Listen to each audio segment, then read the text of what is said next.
السلام عليكم ورحمة الله وبركاته. مرحبتين بكم في بودكاست شراكة لنعمزوا فيه مع ضيوف ناجحين في مجالاتهم العملية وفي مجال ريادة الأعمال. الهدف اللي نتمنى نوصله هو توفير مصدر يستفيد منه الجميع في تطوير حياتهم المهنية أو التجارة الخاصة بهم. بودكاست شراكة من إعداد وتقديم طه فريفر ومالك الشام، ونتمنى تستمتعوا وتستفيدوا.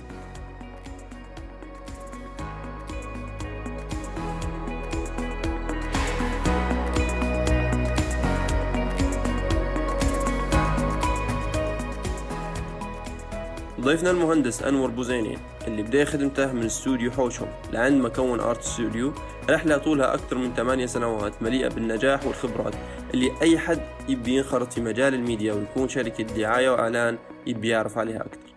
تابعونا أكثر في حلقتنا اليوم باستضافتي مالك الشين وزميلي طه فريفر.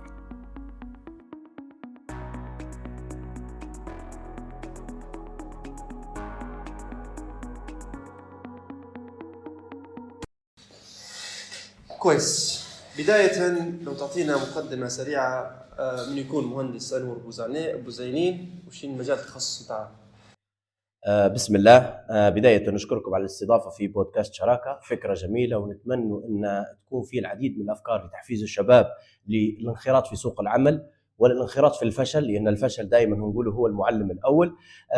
بدايتي كانت كمهندس معماري بالدرجة الأولى. طبعا اشتغلنا كمكتب هندسي وما عندناش مكتب، كنا نتلاقوا مع الزباين في كافيهات. بعدين كان عندي أحد الشركاء المهندس محمد الأسطى، كان عندنا جراج في الحوش هيك يبي صيانه، فحصلنا هيك شغل، درنا له تزويقه، خدينا من شخص مكتب، جبنا زوز كراسي. يلا هاي شنو نديروا، يلا احنا شركاء شو بنخدموا خرائط، توكلنا على الله. فكانت جدا بدايه عفويه وبسيطه. الحلو فيها ان احنا بدينا، ما كناش نستنوا في لين نأجروا مبنى ولا ما استنيناش حد، هيك تصرفنا يعني بحاجات نقولوا بسيطه جدا. فقلنا بسم الله، بدينا في اول خطوه، بدينا كمهندسين معماريين. كنا نقدموا في خدمات الخرائط المعماريه وبعض التصاميم الداخليه. الشغل المعماري بدا يتطور عندنا، كنا احنا زوز مقعمزين في مكتب، خلال فتره قصيره اصبحنا 6 مقعمزين في مكتب، زوز في طاوله وواحد مقعمز في كرسي الضيوف، فاكتر العدد. كان المدخول خلينا نقولوا متوسط الى كويس، فكنا نتعاملوا مع بعض الزملاء من دراسه نجيبوا فيه يخدم معنا مقطوعي، كم الشغل هذا تخدم معي هديه نعطيك كذا. فكانت العجله كويسه جدا وبجديات. احنا كنا منبهرين من النتائج، مع ان البدايات كانت جدا بسيطه، ما كناش نتوقع ان احنا يصير لنا الموضوع هذا بالسرعه. اي نعم، من اول يوم بدينا كنا احنا نبغى نكونوا شركه هندسيه وبنفتحوا فروع ونبغى نديروا شركه قابضه. البدايات دائما مش حتكون زي النهايات او الوضع الحالي. بعدها بفتره انتقلنا الى، خدينا مقر اكبر، اجرنا.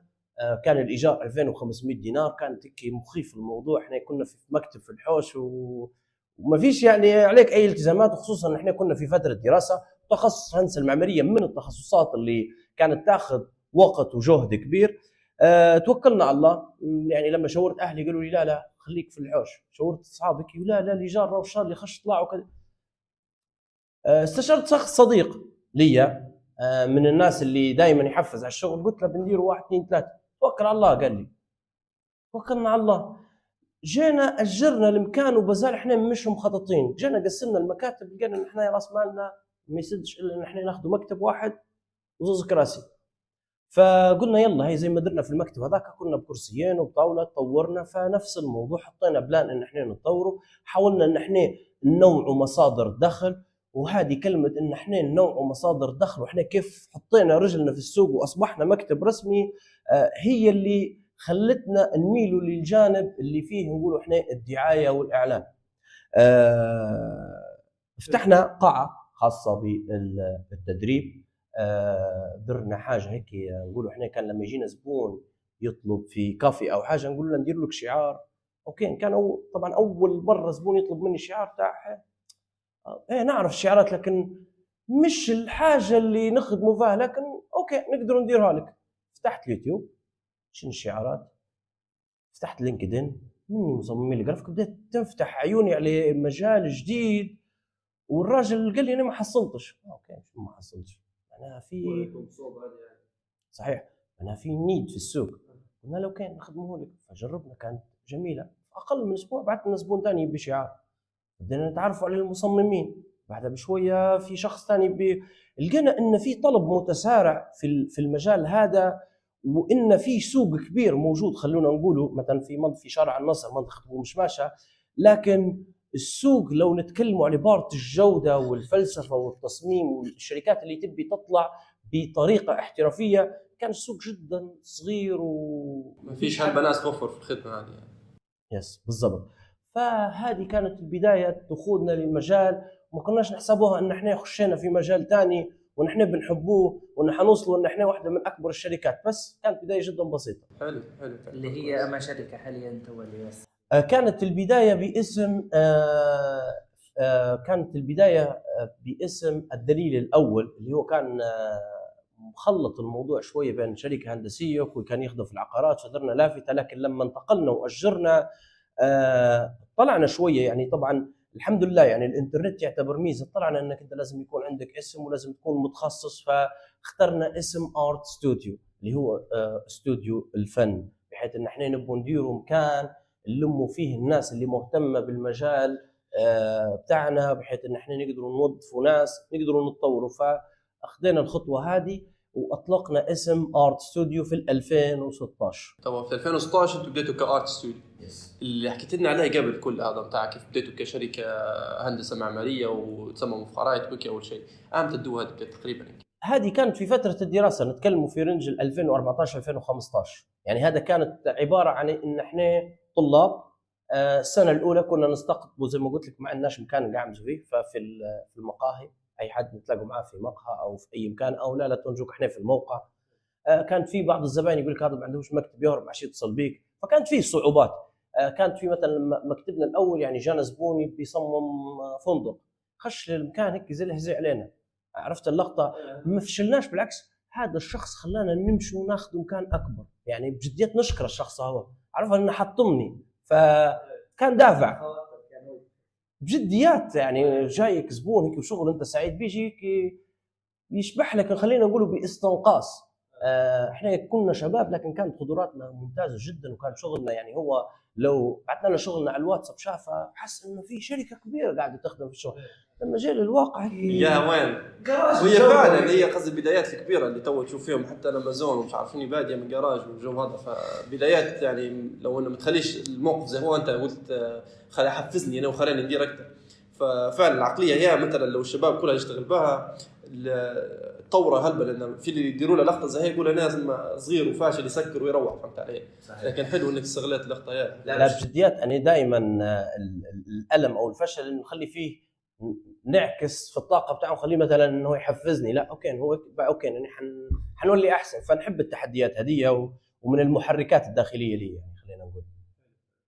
تو في البدايه قلت انت بدايتكم كانت كشباب تقروا طبعا دراسه وبديتوا في الشغل البزنس هذا زي ما نقولوا سايد هاسل وكي. كيف كانت ملايمه كيف ليمتوا القرايه؟ طبعا زي ما قلت تاخذ فوقتي الهندسه المعماريه بالذات ومع الخدمه هذه في الوقت الفراغ. في فتره من الزمن كان الموضوع ما كناش عارفين ان احنا ناسس في شركه، يعني شغل وحد زبون يجيك وخريطه وفي شغل نتلاقوا ما في شغل نقعمز ونهدرز ونتناقشوا في شنو هو اللي نبغوا نوصلوا له جديات. يعني ما كانش عندنا شغل نقعمز، احنا بنديروا خطط ونديروا في بلاننج.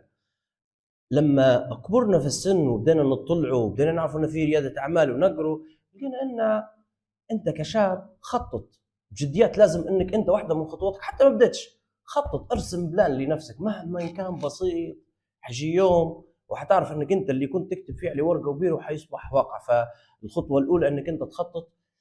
لازم تبدا وعرف انت وين ماشي. فهي هذه في البزنس يقولوا لها الرؤيه او الفيجن. الرؤيه هي انت وين تبي توصل بعد سنين. احنا لما بدينا ما نعرفوهاش الحاجه هذه، يعني عفوي الموضوع جدا كان طبيعي. أبا كويس، هي التخطيط أكيد شيء مهم جدا وجزء لا يتجزأ من النجاح. لكن زي ما عارفين في اللي قاعد يخطط مرته عنده أفكار كويسة ويخطط وما يبداش. والبدايه هي طبعا اكبر جزء شو بنقولوا يخوف الانسان لما بيبدا فكرته او مشروعه. قبل ما يبدا يقعد يفكر وكان ما نجحش وكان يصير هيك وكان يصير هيك. فشي خلاك او شي حفزك انك لما قامستوا وقلتوا خلاص لا بنبدا بجديات احنا وبناسسوا شيء وما يهمناش مثلا الفشل ولا لا، احنا بنخدمه وبنسعى. واحدة من الحاجات اللي بأمانة زمان يعني أنا على سبيل المثال ما قبل المشروع هذا خشت في عدة تجارب، منها نجح ومنها فشل. بعض المشاريع الصغيرة اللي كانت بجديات حلوة وهي اللي قدرت تكون يعني شخصيتي، واشتغلت موظف في أكثر من مكان. يعني ما جتش طول في يوم وليلة قلت أنا بنفتح، لا اشتغلت في أكثر من مكان، تدرجت وظيفيا. يعني بديت دخلت لسوق العمل في سن مبكر جدا، والشيء هدايا خلاه عندي تواصل ممتاز مع حوالي الناس. قديش عمرك لما بديت سوق العمل؟ حوالي خلينا نقولوا ان اول شغل لي كان في اولى ثانوي، وكان شغل في الفتره الصيفيه، واللي دفع بي والدي رحمه الله عليه. استغربت قال لي في الصيف تشتغل؟ مش بنشتغل. قال لي لا بس نبيك تتعلم كيف تتعامل مع الناس. وقتها كنت صغير وما كنتش فاهم شنو هو اللي كان يقول فيه. لما كبرنا عرفنا ان التعلم في الصغر كالنقش على الحجر، فاصبح الشغل ماشي في دمي. تو يعني 90% من يومي ماشي خلينا نقولوا في الشغل، لان في جانب ثاني لازم انك انت تحب شنو هو اللي قاعد تخدم فيه، وهذه بارت ثاني تنتقلوا له باذن الله. باذن الله. كويس، حلو. فانت هيك يعني في البدايه كانت وظائف عديده مثلا، وبعدين استغليت انت المهارات او الاشياء اللي تعلمتها في خلال المسيره هذه وبدأت مع زملائك. بالضبط. في قصه طبعا. انا في مرحله وصلت في الهندسه المعماريه، جاني شخص طبعا كيف ده الموضوع، انت تقرا هندسه معماريه؟ ايه نقرا هندسه معماريه، بنبني خريطه. عارف انت قاعد ما صممتش، في صاحبنا بيبني خريطه، صار لي خوف شويه. قلت نتوكلوا على الله. فبديت نصمم ونناقش في الدكاتره اللي موجودين في الجامعه، نقول لهم درت هيك وهيك، فخليتهم هم صبرت. لقيت الموضوع راهو في خوف، لكن الخوف هو اللي يكسر العلم وثقتك بنفسك. فانا ممكن نقولوا ما بديتش في مكتب هندسي وتدربت، لا انا اخذت مجموعه سكيلز من مشاريع اخرى. ولما خشيت للموضوع وانطلبت مني كانت اول خريطه مجانيه، وختمنا هلبة خرائط مجانيه. ما كانش موضوعنا نجمعوا فلوس، لان الشخص هذاك اللي دار لنا الصدمه بتاع بكانكم صغير. ايه بتاع كيف بكانك يا كنا تبي خريطه تفضل سعرها بكذا عادي ندير ديسكاونت حتى نص حتى ربع السعر. ما كناش نعرف ان احنا كنا ايه، فكنا نبنوا خلينا نقولوا في سيره ذاتيه للشركه بتاعنا. وزي ما قلت لك راهو في هلبة احداث كانت جدا عفويه، ما كناش مخططين للموضوع هذا. فكان الموضوع يدوبها واحد يغطي مصاريف الجامعه بس خطوه بخطوه يعني. حلو. توا البدايه طبعا في البدايه مكان زي ما قلت مكانكم يعني مش بالايجار، يعني امكانيات بسيطه ومش داخل يعني في مشروع او حاجه تخدموا عليها تتلاقوا، ما فيش زي ما قلت ندرسوا ونديروا في بلاننج وهيك. ايش خلاكم تاخذوا الخطوه اللي هي تمشوا من او الخطوه تحولوا الى شيء مثلا لما اجرتوا المكان؟ اكيد كان في عامل الخوف في الموضوع، لان قبل ما فيش مثلا عامل هو الايجار والالتزامات والجو هذا، وبعدين كيف صار في البدايه الشيء؟ زي ما قلت لك كان بدايه، نرجع للبدايه، ان في شخص جانا زي ما نقولوا شاف شغلنا عجبه، لما جينا للمكان خلينا نقولوا استهزأ بينا هيك، حس ان المكان صغير واحنا صغار والمشروع كبير، فمع جانا. فمن هذيك صار عندنا ألم او فشل او صار لنا احباط. بدينا نجمعوا في شويه مبالغ، ما كناش نجمعوا في فلوس، كنا يجوا فلوس هاك 500 هاك 500 100 ويجوا فلوس. فكان الموضوع جدا بالطريقه هذه. بعدين قلنا اوكي لا هو هيك يبقى حنبدا نلقطه. بدينا نحاولوا تقريبا في ثلثين اي مدخول يخش، ما كانش عندنا لا مرتبات ولا عندنا، يعني كنا نديروا في الثلثين والثلث نقسم فينا وشريك بالشهر واحد يصرف وما يبداش محبط، ما عندناش كيف نقولوا يتحرك. فلما استشرنا الناس قالوا لنا لا وصعب الموضوع، لا خذينا الاكشن. كان في خوف لكن في توكل على الله، بحكم ان احنا كنا نهدرزوا على طموحنا هلبة، فكنا عارفين وين نبغوا نوصلوا. استشرنا اشخاص ناجحين هيك في شغل في مجالات اخرى عشان يتوكلوا على الله، يتوكلوا على الله ديروا هيك. فكانت في استشارات، ما كانش الموضوع خلينا نقولوا انا وهو في عالم منعزل، لا كانت في انفايرمنت، حتى البيئه المحيطه ليك يعني اصحابك الناس اللي قاعده تفتح مشاريع، هذا المفروض انك انت توطد علاقتك بهم. لازم الشخص يدير بعض خلينا نقولوا مرشدين في حياتك، يعني ما شخص تلقاه ناجح عادي تقدر تسال ما تخافش، بالعكس اغلط واسال، رد الشورى لحد تحسه ذو علم او سابقك بخطوات، ما تقولش لا هو وصل له مستحيل، لا ما تخافش، بس مجرد انك انت توكل على الله. توا حولتوا انتوا لشيء رسمي يعني، او يعني حولتوا بدا عندكم كان رسمي وجرتوا اسم رسمي اللي هو حولتوا لارت ستوديو صح؟ ايه بالضبط. ارت ستوديو طبعا لما بديتوا انتوا ما كانش عندك قاعده زبائن كبيره، فكيف بديت الخطوات الاولى، كيف بديت تبني في الثقه عند الزبائن والكاستمرز يعني وتنمي في القاعده؟ كان في خطوه قبل الارت ستوديو، هو المكتب هذاك الصغير، درنا فيه قاعده زباين ممتازه واحنا ما كناش نعرفه، كنا نعامله في الزباين جدا فريندلي وقراب منهم، وكنا عاطينهم يعني مساحه كويسه للتعديل والاديت، فكنا مرنين. المرونه هذه صح جت من خبرات سابقه، لكن كنا مرنين، فبدون الناس يعرفونا. يعني شخص جاي دار خريطه يجيب شخص قريبه، شخص ولد عمه بيبني، تعاملنا مع مقاول يجيب لنا دائما في خرائط. فالشيء اللي بيكون قاعده الزباين هو معاملتك والفاليو، ان كل زبون بيجيك يجب انك انت تحترمه وتعطيه مساحته. كل زبون حتى لما كنا مش واتين ومش جاهزين في الموعد كنا نردوا على الهاتف، استاذ راهو شغلك مش واتي، بينما كان في بعض المهندسين او بعض المكاتب ما يردش نهائيا على التليفون ويبدا يتهرب. لا كنا نواجهه عادي جدا. كان في اللي يزعل، كان في اللي ممكن يصطدم بيك ويبدا يقول لك لا وانا موعدي، او مرات حتى هو يبي شغل سريع. حتى ثقافه الخرائط في الوقت هذاك ما كانتش واسعه جدا زي توا، يعني الناس عارفه الموضوع بتفاصيله. هذه حاجة من الحاجات المهمة اللي هي التواصل. إن حتى في ناس مرات يقول لك إن هذا فنان معروف أو مصمم أو نقوله حتى موظف، مش حتى موظف يعني شخص معروف في المجال، هو تلقاه في الأخير ما يعرفش يتواصل، اللي هو في الأخير ما يردش عليك ولا رتا يقول لك يلصقك بالحيط بالعامية لأن هو يرضى. لكن هو ما فيش مانس إنك أنت مثلا كيف ما يقولوا أنت مش تعمل خدمة تقول أنا مش تعمل، او اقلها مثلا كنت مش فاضي تقول انا مش فاضي في اللحظه الفلانيه، يعني باش يعرف حتى الشخص الثاني كيف يتصرف، مش يقعد معلق في النص. صحيح. من اهم المهارات اللي الشخص ولما نقولوا كلمه مهاره هو شيء قادرين على اكتسابها، هي مهاره التواصل. كيف اننا نتواصل مع الاشخاص ونكون واضح وكلير وشفاف. فنرجع ان احنا كوننا قاعده زباين من خلال شفافيه، اهتمام بالعملاء، كنا نعطوا في تجربه رائعه للمستخدم، لان احنا كنا نشوفوا ان الزبون هذا ممكن يدير في حياته خريطه واحده بس، ما كناش نتعاملوا معه احنا نخدم في خرائط وهلبة، لا كل زبون الشيء هذا يعني له هلبة، فكنا نهتم به جدا. المقومات هي بتاع الاهتمام بالزباين هي اللي قاعده تنتقل معنا بعدين لشركه الدعايه.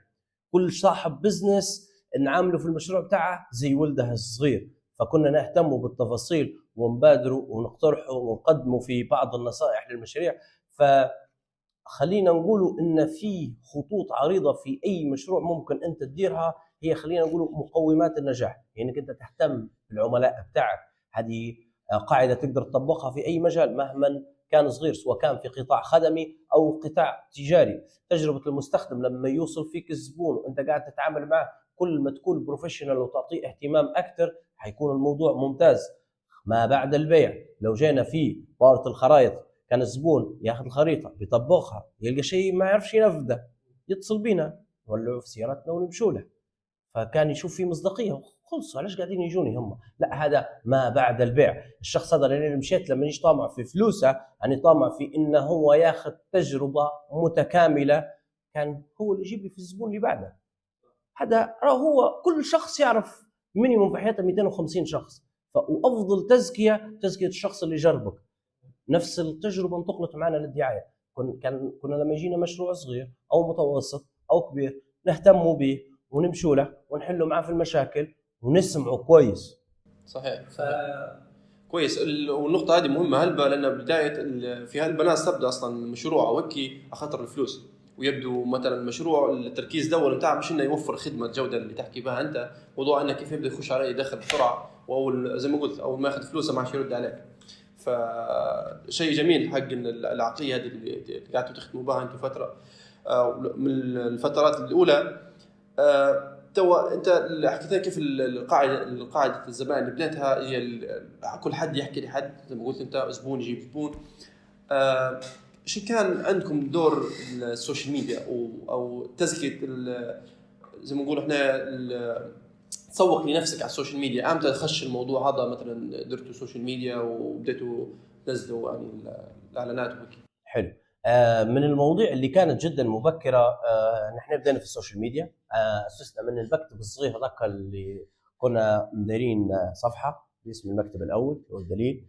لما مشينا لارت ستوديو درنا صفحه مور بروفيشنال، خذينا الشغل اللي خدمناه بالبلاش واللي خدمناه بفلوس واللي خدمناه بسعر بخيس جدا، لقطناهم وبدينا نحطوا فيهم في منصتنا على الفيسبوك بالدرجه الاولى والانستغرام، وبدينا ننشره في الشغل. فبدت في نوع من الزباين او نقولوا قنوات الزباين، في بده يجيك من خلال الصفحه بتاعك البيج، وفي اللي يجي من زبون ثاني، وفي اللي يجي من سمع هدرز هيك ومجرد، في اللي خش دار بحث في الفيسبوك طلع لك، في بعدين بدنا نعرف الحملات المموله.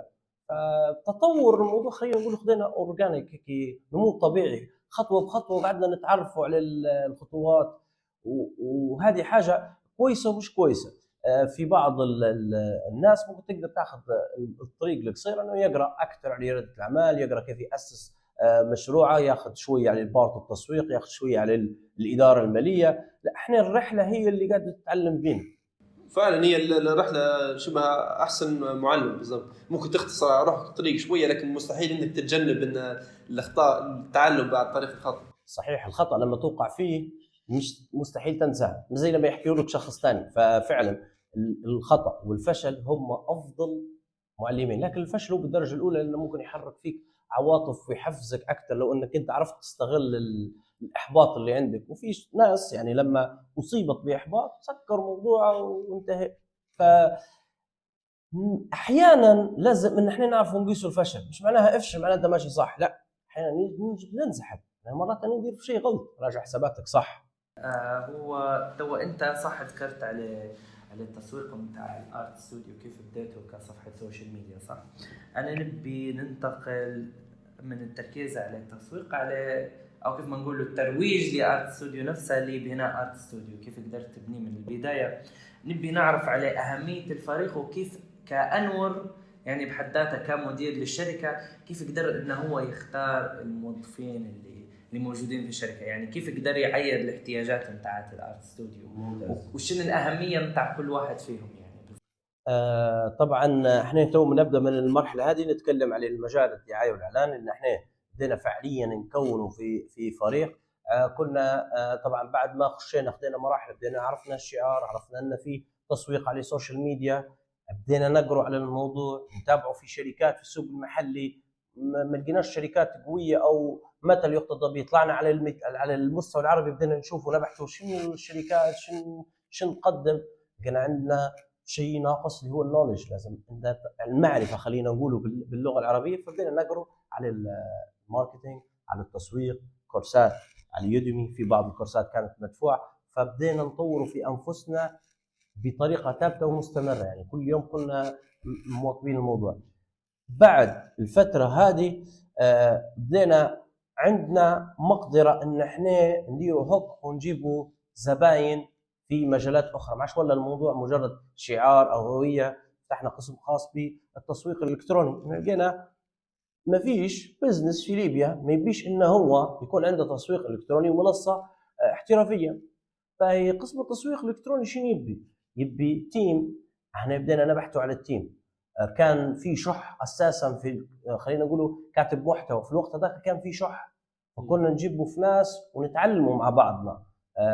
بعدين بدينا نوظفوا في مصممين جرافيك، وقعد عندنا في الوقت هذاك اللي احنا كان في خوف، كان في عندنا على نهايه الشهر عندك ايجار، وبدا يخش علينا ان عندنا مرتبات، وفي فتره ما كانش عندنا زباين في قسم التسويق واحنا قاعدين نكونوا في تيم. فكان قسم العماره يخدم ونصرفوا على مشروعنا الثاني هذا باش نقدروا نديروا تيم. وصلتك الفكره؟ يعني انت جايب مقدم موظف وانت قاعد ما عندكش شغل، لازم تكون جاهز، لان الفرص تاتي للشخص الجاهز. مش هتستناك يجيك زبون بيستناك اسبوعين ولا شهر تكون تيم، لا، في ريسك لازم تاخذه، وكل ما كان الريسك كبير كل ما كان العائد اكبر. فانت لفتره يعني قاعد تخدم قسم مثلا معين يخدم بخساره هو التكاليف، لكن يغدي فيه قسم اخر ومكمل مع بعض. اللي هو هذا يغطي الجزئيه بتاعت في انت ما تصير عندك المحن في الشركه، انك انت ما عادش تعرف تغطي على جزء موجود، انك انت قدرت تغطيه بالقسم الثاني الموجود العماره، يعني ما خلتش الشركه توقف. فيه اللي لا يقول لك لا قسم التسويق الالكتروني ما خدمش فانا بنوقفه، يعني يشوف فيها ان هي تجربه فاشله، انه هو بيوقف الموضوع هذا. بينما انت عشان بدلت هذا بهذا اللي هو عليه تجربه سابقه انت وجدت عندك في كأنور شخصيا. نبي نعرف حتى حاجة تانية، شنو هي الأهمية متاعت إنك أنت تبدأ بكري مثلا في سوق العمل؟ شوف، بالنسبة لي إنك أنت تبدأ بكري زي ما قلتها في السابق، أن في عمر ما أنت حتكون سريع جدا في التعلم وتكون سلس جدا في الحياة، وقاعد أقوله تجاربك بسيطة. ما تبدأش عمرك، نقوله إحنا بتبدأ في حياتك عمرك 25، لا نفضل بداية تكون مبكرة من سن 18 19 تدخل في سوق العمل، تحاول تدير مشاريع. أصبح المشروع ببساطة جدا تفتح بيج وتستمر تنشر محتوى شوية ممول، أهم شيء الاستمرارية. فأنا مع أن الشاب أو الشابة يبدو بكري ولو مهما كانت، ترى البداية بسيطة. أعظم الشركات كانت بداياتها أبسط من اللي كنت نحكي لكم فيها، مجرد توكل على الله وتبدأ وتخطط. كويس. تو نرجع للارت ستوديو كشركه دعايه، ولا بنسألك على الارت ستوديو نفسها، شيء مميز انور او شركه ارت ستوديو يقدموا فيه للزبائن اللي هو يخليهم يجوا هم ما يمشيش غيرهم مثلا طبعا تو قبل زي ما حكيت لنا ان ما كانش فيه المجال هذا هلبة، لكن تو اكيد مع الوقت ده في انتشار للناس اللي توفر في الخدمه هذه، والسوق ده تنافسي اكثر.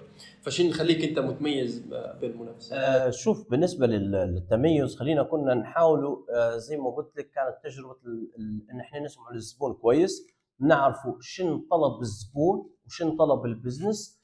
كنا نتعاملوا مع ندللوا خلينا نقولوا في الزبون بليفل معين، وحتى دلال الزبون في مخاطر، لما يعني يزيد كل شيء، اي شيء في الحياه يزيد على حده يصبح فيه مخاطر. فكان في عندنا اهتمام بالكلاينت، اهتمام بمواعيد العمل، كنا نهتم جدا باختيار الفريق، بحيث ان الفريق مستحيل كلهم يكونوا بنفس الشخصيه، لازم يكون في دايفرسيتي، الشخص اللي يتحرك، الشخص اللي يتكلم، الشخص الناشط، الشخص اللي يحب يكتب. كنا نصنعه في اختلاف مع فريق العمل، وبشويه بشويه متطلبات الكلاينت بدات تزيد. يعني كان مجرد الزبون يبي صفحه، بعدين اصبح يبي فيديو، اوكي تصوير وفيديو كاميرا، اوكي انا زمان كانت عندي خلفيه على الكاميرات، ففي معارف قديمه نولج او شيء تعلمته زمان استحضرناه، اوكي يلا هي نشوف شنو موضوع التصوير.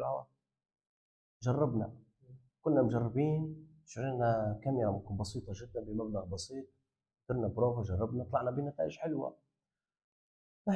هل احنا كل ما بنخشوا على حاجه بنتعلموها؟ لا. هي شوفوا زي ما درنا في الشعر، ما في مصورين، والله المصورين كانوا خلينا نقول بالدرجه الاولى بتاعين اعراس، وحتى هم ما مش هلبة بالعدد اللي موجود تو، هذه راهو حاجه جميله مش حاجه سلبيه. فبدنا نتواصلوا، نشوفوا في مصور 2 3 4، ظهرنا ان في ناس ما شاء الله مستواها كويس، هو قاعد يقدم في شغل بسيط جدا. فدرنا اول برومو جميل جدا، فهي ثاني برومو، ثالث برومو، اصبح الموضوع عادي. اللي انت اول مره حتشوفه صعب، لو ما تديرهاش حيقول طول عمره صعب، لكن لما تديرها المره الاولى والثانيه والثالثه بدا يندار البرومو، موضوع يعني مجرد زبون يطلبه وفي 3 4 ايام ينتهي الموضوع. هذا الشيء في وقتها كان صعب، شوف فيه حاجه جديده علينا وكذا وتحدي، اصبح الموضوع صعب. اوكي شنو في بعد برومو؟ في دعايات، اوكي حلو الموضوع، شنو بالدعايات؟ تبي كاتب محتوى، وتبي سيناريو، وتبي مخرج، وتبي شخص متخصص في الاضاءه. فبدنا نوسع في شبكه علاقاتنا في السوق هدايا، وبدنا نعرفوا من الاشخاص اللي يشتغلوا من احسن اشخاص الاضاءه، من احسن كذا.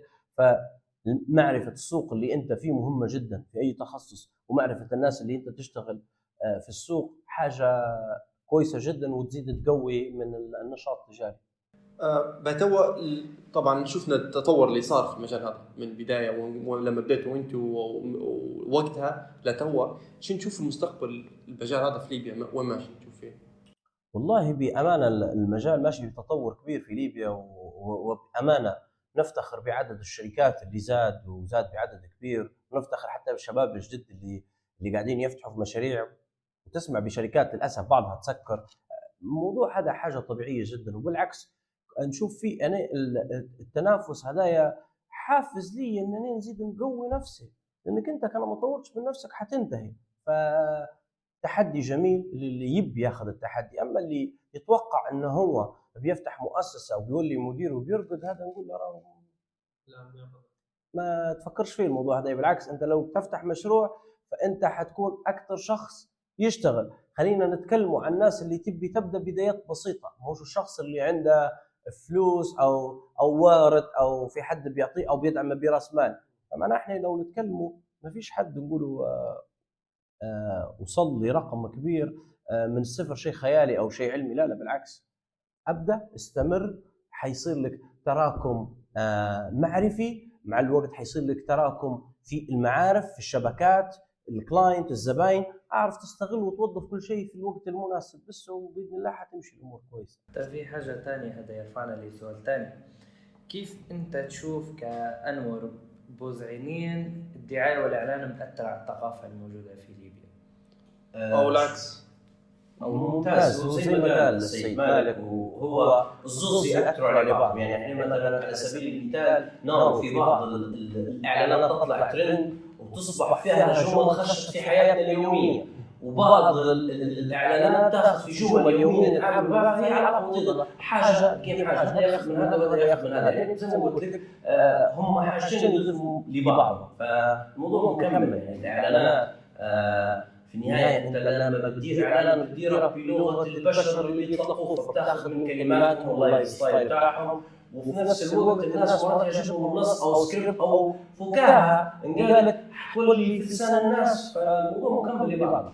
في هلبة لو نجوا نشوفوا الموضوع حتى مش في ليبيا أو حتى في الدول المجاورة، الدعايات لما أو صناعة الإعلانات في تطور رهيب، خصوصا حتى في ليبيا. احنا من 10 او 15 او 20 سنه كان الاعلان عندنا جدا ضعيف. توا عندنا شركات يعني تنافس على مستوى الوطن العربي، وعندنا شباب بده ياخذوا في جوائز على مستوى الوطن العربي في عده مجالات. لو نتكلموا على الانيميشن، لو نتكلموا على البرودكشن، لو نتكلموا على مجال ال3 دي وصناعه ال3 دي، ففي تطور رهيب جدا في المجال. شنو اللي خلى في تطور؟ كثر الشركات. كيف بتتميز؟ انك انت بتكون اقوى من الشخص الثاني. فالمحصله العامه لما تجي تشوف على مستوى احنا دوله كليبيا، الكل راهو حيكون مستفيد من التنافس هذا، بس عندك خلي روحك، خلي عظمك خشين، ما تطلعش بطول من المنافسه، بالعكس طور من نفسك. صحيح، المنافسه هي شبه العامل الاساسي اللي تخلي السوق او المجال معين هو اللي يتطور في البلاد. وشيء يفرح حق لما تشوف المجالات زي ما قلت ما كانش موجوده اصلا قبل فتره، لكن تو تطلع وتمكن الشباب الليبي من انه يعني نقولوا يتطوروا في المجال هذا ويمشوا فيه. تو نبي شني لحظه معينه او موقف معين، وقت معين يخطر عليك في بالك لما صار وقتها انت هيك في ارت ستوديو حسيت ان وصلت لنقطه معينه تقدر تسميها مثلا ان مشروع بدايه كانت عندكم ناجحه جدا، مثلا زبون معين اشتغل معاكم، اسم كبير، او مشروع يعني في ذاكرتك يعني يمثل لك نقطه البدايه او النقطه اللي قدرت تقول فيها انت ان نجحنا؟ طبعا كانت في نقطه تسبب تحول كبير في مسار الشركه، اللي هي كان اعلان في شهر رمضان، وبرضه زي اي تحدي ثاني ما كناش عندنا فيه الخبره الكبيره، بس حاولنا ان احنا نركزوا على كل التفاصيل باش نضقنوا العمل هذايا. كان اعلان تواصل اقبل قمرك، اللي هي طبعا الاعلان هذايا انشهر جدا لشركه تواصل ليبيا، اللي هم بجديات نشكرهم جدا انهم كشركه اعطوا لي شباب يخدموا اعلان بالحجم هدايا. الاعلان الحمد لله كان بنتائج مبهره جدا، حفزت شركات اتصالات وغيرها ان هم يتواصلوا معنا، حفزت مستثمرين بدوا يتواصلوا معنا ان هم يخشوا معنا شركاء. فكانت نقطه تحول جوهريه بجديات، كانت خلينا نقولوا حطينا في الوقت هذاك ريفرنس جديد للدعايه والاعلان في ليبيا. ومن هنا بدأت نشوف السوق يتشكل ويتغير، وبدت المنافسه على اشدها. خلينا نقولوا قبلها كانت الدعايات الليبيه بسيطه جدا، في ناس كانت لما تشوف الاعلان يقول هذا مخدوم في الام بي سي، لا هذا مش ليبيين اللي خادمينه. واحنا كان بجديات هذا اول اعلان نديره، بس زي ما قلت لك كنا نعطوا في خلينا نقولوا الليبي الخبز الخباز، شفنا احسن واحد نعرفه في الاضاءه واحسن واحد نعرفه في يصور، وجبنا اكثر من كاتب طلبنا منه انه مثلا يعطينا انشوده او اغنيه، فبدينا نركبه في تركيبه التيمه هيك ونتخيلوا في الاعلان. جبنا مخرج الاول، مخرج الثاني، بعدين فيه الشريكي السيد محمد الاسطى، كانت عنده خلفيه حتى هو كان في الاخراج وكان ذوقه خلينا نقوله جميل ورائع. كان هو يؤدي في دور المخرج وما كانش يعرف انه هو حيولي من افضل المخرجين يعني في على مستوى المحلي خلينا نقول، وان شاء الله يكون على مستوى العالمي.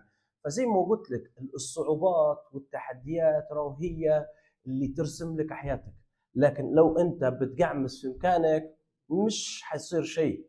فهذه واحدة من نقاط التحول. باهي نجولي بند الصعوبات اللي تقول عليهم. انا نعرف الحاجة الموجودة في بند الصعوبات وفي ثقافة اللي هي الدعاية والإعلان عندنا احنا في المجتمع الليبي، اللي هي قبل مثلا أنا متى ما نفتح في البزنس متاعي تلقاني أول حاجة نديرها كمحل شنو ندير؟ تخفيضات أسبوعين لشهر متاع باش يجوا يعرفوا المحل متاعي. بعدين أنا بديت شنو ندير مثلا كصاحب بزنس؟ أنا بديت نمشي شركات الدعاية والإعلان. أنت كمدير للشركة يعني كيف بدت انك انت او كيف بدت القصه او تنشر الوعي على الاسعار الموجوده للتصميم؟ لان بحكم هم يحسبوك شنو تدير انت، مجرد ترص على كاميرا او انك انت تخدم على اللابتوب تقول لك تخبط تطلع كل شيء موجود. فكيف قدرت انك انت توصل الثقافه متاع الحاجه الموجوده هذه للزبون؟ يعني كيف قدرت تقنع الزبون بالاسعار الموجوده؟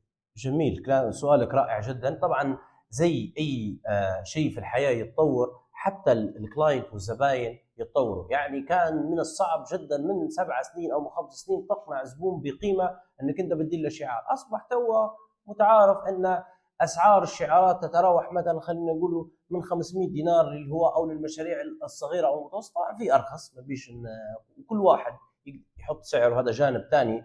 وفيه شخص يخدم نفس الشيء ب 20,000 دينار، لكن هذا يفرق عليه، هذا ب 8,000 في 4,000. ففي في في في تدرج.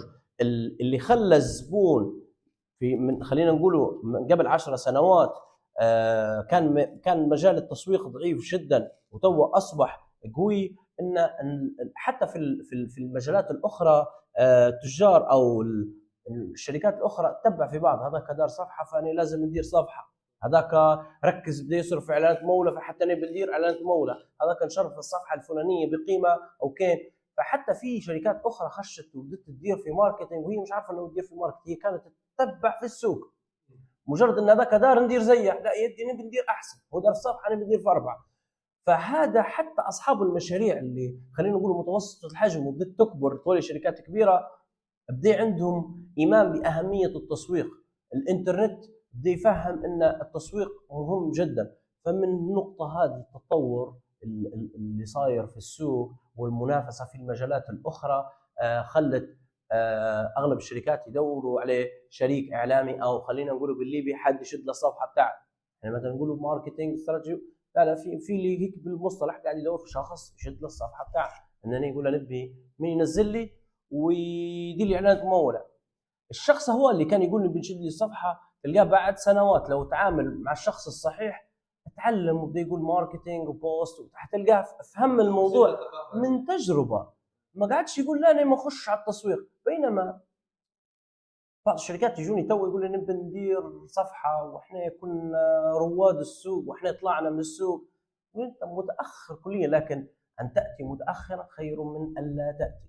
فمع ان كل شركه على حسب الحجم بتاعها ان هي تكون مهتمه بالتسويق بتاعها. وطبعا لما نقول تسويق لا نعني بذلك صفحه الفيسبوك فقط، قنوات التسويق عالم كبير وبحر واسع جدا جدا جدا. طيب شنو هي الاهم الحاجات اللي لازم تخليها في بالك لما تحكي انت على التسويق او الدعايه والاعلان؟ اكيد في نقاط مهمه مثلا لازم تخليه في بالك الشيء هذا كشركه انت جاي تبي الخدمه هذه، او انت لما كشخص تبي تصنع الشيء هذا او تمارس الشيء هذا. شنو الاهم النقاط اللي تخليها في بالك؟ انا نبي نفهم انا كصاحب زبون شنو يخليني نمشي ونخدم او نشتغل تسويق، او كيف نخش لسوق التسويق؟ سوق التسويق شوف وضح لي، لو انك انت مثلا كشركه ارت ستوديو او مهندس انور، انت لما تجيب بتسوق لشركه معينه او زبون جاك وقال لك انك بتسوق لي انا، شنو الحاجات اللي مثلا بتطلبها من الزبون او بتعطيه علم راه وخلي في بالك النقاط هذه المعينه، ومن هنا تقدر تتبع النجاح بتاع طبعا اول خطوه هنا حتشوف الزبون، حتحاول انك انت تطلع منه كل المعلومات اللي هي المهمه. شنو هو؟ هل هو تصنيفه خدمي ام تجاري ام صناعي؟ كل واحده وبروتوكولاتها واعرافها. بعد ما بتعرف السؤال هدايا من الفئه المستهدفه، هل هو قاعد يبيع في العاب اطفال، يعني من الامهات والاباء، فهنا يعني نوع المشروع بتعرف الفئه المستهدفه مين هو قاعد يبيع. مش تعرف اللغه، لما بنجيب نخاطب شخص يبيع في سماعات للاطباء مش زي لما بنخاطب شخص يبيع في مكياج، فانت بتعرف اللغه اللي تناسب المشروع بالدرجه الاولى. بعدين بتجي تشوف البليس وين هو قاعد يبيع، هل هو يبيع جمله، هل هو قاعد يبيع قطاعي، هل هو معتمد البيع بتاعه على الزون اللي هو موجود فيه، وما مدى انه هو يغطي المنطقه جغرافيه معينه. فبتبدا انت معاه ستيب باي ستيب. او في بعض الشركات اللي بامانه تكون بروفيشن يبعث لك بريف يقول لك انا التارجت بتاعي كذا ونبي نوصل لكذا وهذا الكتالوج البرودكت بتاعي، على حسب الزبون بتكون معاه مرن. شنو اعطاك هو بتاخذ، واللي ما اعطولكش باجتماع او باثنين بتحاول تفهمه وبتدرس السوق. كل ما بيجينا زبون، الحلو في مجال التسويق واللي مخليني نتشبت به ان كل ما يجينا زبون في مجال جديد انك انت بتقرا على الموضوع وبتشوف المنافسين وتتفاجأ بحجم السوق اللي في المجال هدايا، مثلا سواء كان صناعي او مثلا بيع او تجاره او استيراد او تتعلم باستمرار. انت تبدا في رحله تعلم مستمره جدا جدا جدا. فمن الاشياء اللي مخلي عندي دائما شغف متجدد في التسويق ومخليني انني نتحدى نفسي دائما وانني دائما نطلع ودائما نتطور، انك انت قاعد تتعلم. انت تتعلم في مجالك التسويق وقاعد تتعلم في مجالات اخرى. فانا باش نقدر نسوق لشيء لازم اكون فاهمه كويس. صحيح. حلو كويس. تو احنا بدنا نوصل للاسئله النهائيه. بنسألوك على الذكاء الاصطناعي. طبعا هل نشوف في دوره حاليا في المجال او سوق العمل هذا، هل ليه دور كبير وشنو هو بالضبط، والقدام شنو بيكون ليه دور؟ طبعا نعرف زي ما نعرف العالم فيه تخوف شويه من ناحيه هل بياخذ وظائف بتاعنا، هل كيف التاثير بتاعه بيكون ايجابي سلبي او زوز بس واحد اكثر من الثاني. فنظر من منظورك انت مهندس انور كيف تشوفه؟ زي اي شيء وجد في الحياه ممكن استخدامه بطريقه جيده وبطريقه غير جيده بامانه. يعني في تخوف من المجال هذا لو يطلع خلينا نقوله من الاطار الاخلاقي. دائما في تخوف من اي شيء جديد، كبشريه دائما تخاف من اي شيء جديد، لكن اي شيء جديد يعني نقدر نوظفه في المؤسسه بتاعي. يعني ارى ان الذكاء الاصطناعي زي الفيسبوك او التسويق من 10 سنوات اللي خش له مؤخر تفاجأ انه هو متاخر. ف أنا من الناس اللي نخلي في الناس أو ندعو الناس أنهم يجربوه يعرفوه يدخلوا استخدامه. حياخذ عدة وظائف، وخصوصا الأشخاص اللي مش مهتمين أنهم يطوروا من أنفسهم لأنه سريع تطوره جدا. فلو نجو نتكلموا على أي مجال أنت مش قادر تطور في نفسك فراه نقول لك أنت راهو في خطر. يعني أنت شخص في مجال قاعد في نفس خلينا نقول في نفس المستوى من 4 سنين أو من 5 سنين، فوظيفتك في خطر. ونتكلم خلينا نقول على اغلب المجالات، سواء كانت مبرمجين، سواء كانت كتاب محتوى، مصممين جرافيك، مصممين مواقع الكترونيه، هل بمجالات يتشعب ويخش فيها الذكاء الاصطناعي. فهم نصيحتين كصاحب مشروع انك انت تجربه وتشوفه وترى ما كيف تقدر توظفه في المؤسسه بتاعك او كيف تسهل به الشغل للفريق بتاعك. وانت كشخص مش ما يضركش الموضوع انك انت لازم تكون في رحله تعلم مستمره، ما تقعدش عايش في نفس اليوم كل يوم نوم نخدم نروح ما فيش اي اضافه في اليوم تخش عليها. تقريبا يعني تشوف فيه بصفه عامه شيء ايجابي يعني لو انه يستخدم بطريقه صحيحه. صحيح، يعني نشوف فيه حاجه ايجابيه لو استخدم بطريقه صحيحه. كويس. حلو. تو عندنا فقرة الأخيرة نديروا فيها في النهاية ديما، اللي هي فقرة ما تغلطش غلطة. الفقرة هذه نحبوك تشاركنا مع غلطة درتها أنت في مسيرتك أو جنبتها، وكيف مثلا لو أنك درتها تعاملت معها، أو كيف جنبتها أنت وأدركت أن هذه غلطة مثلا كانت تأثر فيك. أنا بالعكس، أنا نشوف في الموضوع هدايا أغلط مش تتعلم. أنا مع أنك أنت تغلط. أنا من أكثر الحاجات اللي أثرت فيا وخلتني نتطور هي الأخطاء. فأنا كيف نندم على شخص أو خطأ درته خلاني نتطور؟ بالعكس، الأخطاء هذه هي الخبرة اللي حتاخدها في الحياة. أنا بالعكس يعني حتى لما ننتدب موظف جديد في شركة آرت ستوديو نقول له تعلم، عندك مساحة للخطأ، عندك مساحة أنك أنت تطور من نفسك، أغلط تتعلم، ما تغلطش مش هتتعلم. فبالعكس ما عنديش ندم اني غلطت غلطه، او بالعكس لا، كلها تجارب كانت لها افكت ايجابي او تاثير ايجابي. كلامك صحيح 100% معك، بس ان مرات انت تعلم من غلطه غيرك مثلا وتغلط اخطاء تانية انت تطورك، لكن مش ضروري تكرر خطا مثلا غيرك داره وانت تقدر تتعلم منه. عرفت؟ حلو. المؤمن لا يلدغ من نفس الجحر مرتين، خلينا نقول. يعني انا لما في نقطه مثلا، انا من الناس اللي نحب نطلع ونقرا ونشوف، وخصوصا مجال رياده الاعمال، ودائما نسعى انني يكون عندي اكثر من مشروع واعمل على بعض المشاريع الجانبيه. فكره انك انت بتخاف من شيء مش حتديره، فانا قاعد نحفز حتى في الناس او الدائره القريبه مني، اغلط باش تتعلم، افتح مشروع واخسر باش تتعلم. يعني مثلا على سبيل المثال انا خشيت في تجربه استثماريه، التجربه الاستثماريه هذه طلعت منها بخساره خلينا نقول كبيره جدا، أصبت بإحباط. لو ما خشيتش في الخسارة هذه ما كانش أنور اللي قدامك اليوم. يعني الأخطاء هي حاجات أنت تقدر تستفيد منها وتطور منها نفسك. فما بأمانة ما عنديش حاجة نقوله خلينا ندم عليها، بالعكس كل شيء نشوف فيه كان في محله. أوكي، بنعطوك سؤال ختامي وخلوا لك أنت المجال، لو أنك أي كلمة أخيرة ونصيحة لشخص بيخش على مجالك أو أي شيء. بالدرجة الأولى أنك أنت لو بتخش على مجال أقرأ، أطلع، طور من نفسك، أفهم الموضوع، اشتغل حتى بالمجان، جرب، ابني خلينا نقوله بورتفوليو أو ابني قاعدة زباين، ولو حتى في البداية تكون بأسعار بسيطة جدا. ما تجيش تسعر وأنت مثلا ما عندكش اسم في السوق. خلينا لو نتكلم عن الناس اللي الشباب اللي كيف بيخش على الموضوع، انخرط في شركات، اشتغل موظف، بس مجرد أنك أنت تبدأ. لكن ابدا وانت عارف لوين تبي توصل، فخلي اهدافك محدده وقابله للقياس، مش مجرد لما نقول نحن نخطط وخلاص. لا كنا نحاول ان نحن نحطها في اطار زمني. لو تزيد عليها شوي، كيف هي قابله للقياس الاهداف اللي تحط؟ احنا لو نجو نقولوا ان انا نبي ندير شركه، بس كيف بنقيس الموضوع؟ انا المفروض نقول خلال اول سنه او سنتين انا حتكون عندي شركه فيها ان شاء الله 4 موظفين وحيبدا عندي مكان. احنا قابل القياس بالزمن وقابل القياس بعدد الموظفين ولوين نبي نوصل. فهنا هذا نقول احنا سمارت، انه ان شخص قابل القياس بالوقت وقابل القياس بالشيء الموجود الفيزيكال على ارض الواقع. الموضوع هنا الاهداف غير الرؤيه، رؤيه طموحيه شويه، تفاؤليه شويه. الاهداف يجب ان هي تكون قابله للقياس.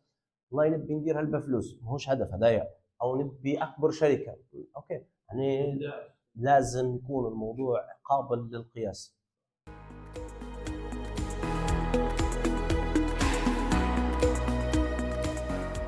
وهيك نكون ختمنا حلقة اليوم. إن شاء الله تكونوا استمتعتوا واستفدتوا، وشكرا على الاستماع. ما تنسوش تديروا لايك وتابعونا على منصاتنا انستغرام وفيسبوك شراكة إنجليزي وعربي، والرابط موجود في الوصف. كل الشكر لمقهى أفيرو للتعاون مع فريق العمل وتقديم الدعم.